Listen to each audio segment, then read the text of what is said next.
You do political analysis for people and everything. Who Sure. does this well? Who's a good communicator out there now that you see? Dead or alive? Well, because, I mean, old-time politics, stump speeches and courthouse gatherings, all stuff. We had orators in those days. The back of the hay wagon kind of speech. And the attorneys used to give these kind of orations in the court. It's a Don't different... we miss those? Yes, though? I They're do. Wonderful. I love watching the old movies when you've got somebody doing that. They're wonderful. It's a different kind of communication. Well, it is. It's a compressed attention span and everything else. Well, see, I'm not so sure it's the attention span. Okay. Part of the problem has been because we have advanced in communications technologically so quickly. We've gone from the back of the hay wagon to now television and radio and internet and all these other factors. They added microphones and lecterns and just all kinds of technical stuff, and the techniques for using those haven't kept up with them. And that's right. And now a lot of people use PowerPoint. Right. Has anybody taught you how to use PowerPoint? Have they always, anybody said to you there's a right way and a wrong way to use PowerPoint?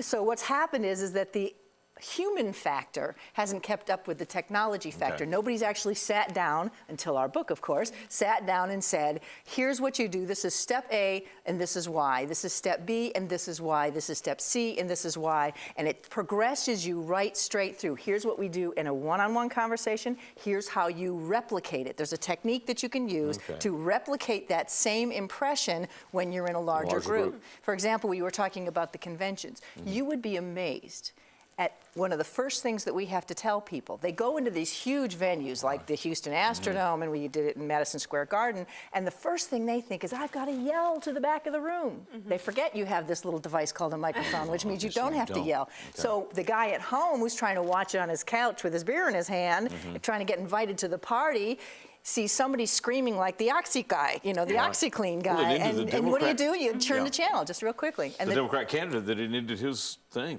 I have to say the Democrats were really... Yeah, the post-Iowa thing, just what... Who's good that you see? Who's somebody that you like? Question and answer, Condoleezza Rice is probably the best. Colin Powell was very good for a while, but he's kind of slid off. No, he doesn't work as hard at it because he doesn't do as much in the public eye. Rudy Giuliani is very good. There's a number of them that are out. There's a number of them that are out there, but they're.